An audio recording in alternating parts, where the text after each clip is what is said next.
আজ সকালে দত্তবাড়ির প্রচুর ঝামেলা হচ্ছে।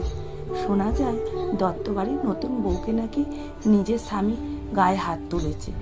এই শুনে পাড়ার অনেক কাকিমা জেঠিমারা বলতে শুরু করলে, কি দিনকাল পড়েছে বাপু, বউ কিনা বরকে পেটায়, কি ডান পিটে মেরে বাবা। আমরা তো ওনাদের সঙ্গে উঁচু গলায় কথাটুকু বলি না। তখন পাশ থেকে আরেকজন ভদ্রমহিলা বলে উঠলেন, না গো দিদি, আমি শুনেছি নতুন বউটাকে নাকি ছেলেটা খুব মারতো। আচ্ছা মারলাম, একটু মারতো, মেয়ে মানুষদের একটু সহ্য করে থাকতে হয়, তাই বলে মেয়ে মানুষ হয়ে পুরুষ মানুষের গায়ে হাত তুলবে? এ আবার কেমন মেয়ে ছেলে বাপু? আসলে দত্তদের বাড়ির যে ঘটনাটি ঘটেছে সেটি হলো, দত্তদের বাড়ির নতুন বউ বাবার বাড়ি গিয়েছিল দুদিন থাকবে বলে, আর সেই জায়গায় এক সপ্তাহ পর বাড়ি এসেছে। এটাই হলো দত্তদের বাড়ির নতুন বউয়ের অপরাধ। তাই দত্তদের বাড়ির ছোট ছেলে নতুন বউকে ধরে মেরেছে, আর তাই দত্তদের বাড়ির নতুন বউ বরের গালে একটা সাপাটে একটা চর বসিয়ে। এই দেখে দত্তদের বাড়ির গিন্নি বাসন্তী দেবী রেগে আগুন এবং বৌমার পরিবারের শিক্ষা দীক্ষা নিয়ে প্রশ্ন তুলেছে। তোমার এই ব্যবহার বলে দিচ্ছি, তোমার পরিবারের শিক্ষা কেমন? তুমি আমার ছেলেকে ধরে মারছো? কোথাও শুনেছ নতুন বউ তার বরকে ধরে মারে? শ্বশুর মশাই ঠিক তাই বলেন। হ্যাঁ, একদম তাই। অন্যায় তো তুমি করেছো।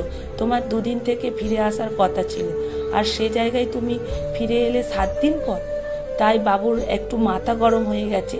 তুমি জানোই তো আমার ছোট ছেলেটার একটু মাথা গরম, তাই বলে তুমি আমার ছেলেকে থাপ্পড় মেরে দেবে?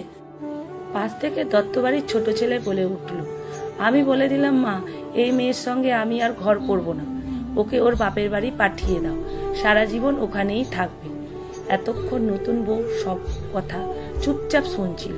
এরপর বলতে শুরু করলো, আচ্ছা, আজ আমি আপনার ছেলের গায়ে হাত তুলেছি বলে আপনাদের এত কষ্ট হচ্ছে।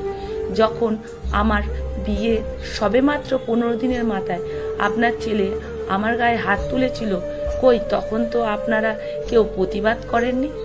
যখন আপনার ছেলে আমাকে অন্যায়ভাবে মারতো, কই তখন তো কিছু বলেননি। উল্টে আমাকে বলেছিলেন আমার ছেলের একটু মাথা গরম, তুমি একটু মানিয়ে নাও, পরে ঠিক হয়ে যাবে। আর হ্যাঁ, আমাকে বিয়ের সময় কি বলেছিলেন, আমাকে আপনার মেয়ের মতন করে রাখবেন। আচ্ছা বলুন তো, আপনাদের চোখের সামনে আপনাদের মেয়ে যদি এভাবে মারা হতো, আপনারা এভাবে দাঁড়িয়ে দাঁড়িয়ে দেখতেন, তাকে বলতেন সবকিছু সহ্য করতে? আমার মনে হয় পারতেন না।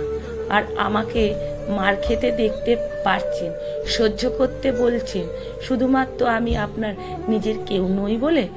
নতুন বউয়ের মুখে এমন কথা শুনে শ্বশুর শাশুড়ি একদম চুপ করে গেলেন। সেই সঙ্গে দত্তবাড়ির ছোট ছেলে সব চুপচাপ শুনছিল। আর হ্যাঁ, আমি সত্যি সত্যি বাবার বাড়ি চলে যাব, আর তোমাকে ডিভোর্স দিয়ে দেব। এভাবে প্রত্যেকটা দিন, প্রত্যেকটা মুহূর্তে আস্তে আস্তে মরে যাওয়ার থেকে ডিভোর্স দেওয়াটা খুব ভালো হবে বলে আমার মনে হয়। আমি জানি এতে সমাজ আমাকে অনেক খারাপ চোখে দেখবে, কিন্তু তাতে আমার কিছু যায় আসে না। কারণ তুমি আমাকে কাল যদি মারতে মারতে মেরেই ফেলো, সমাজ তার দায় নেবে না। তাই আমি আমার জীবন আমার মতন করে কাটাবো। তারপর নতুন বউ ব্যাগ গুছিয়ে নিয়ে বাবার বাড়ি যাবার জন্য তৈরি হলো। তখন শ্বশুর শাশুড়ি সবাই অনেক মানা করেছিল, এমনকি দত্তবাড়ির ছোট ছেলেও ক্ষমা চেয়েছিল, কিন্তু তখন নতুন বউ শোনেনি। কি হ্যাঁ, তার উত্তরে বলেছিল, এখন তুমি ক্ষমা চেয়ে নিচ্ছ, 2 দিন পরে তোমার আবার মাথা গরম হবে, তুমি আবার আমাকে ধরে মারবে। তাই আমি তোমার কথা আর ভুলছি না, আসি। আসলে নিজের সন্তান কখনো যদি অন্যায় করে তার কঠোর প্রতিবাদ করা উচিত, তা না হলে পরবর্তী সময় তার পরিণতি ভয়ঙ্কর হয়ে ওঠে। কলমে সুষমা বাগ প্রধান, পাঠে অনিতা ভট্টাচার্য। ভিডিওটা যদি ভালো লেগে থাকে বন্ধুরা প্রচুর শেয়ার করবেন।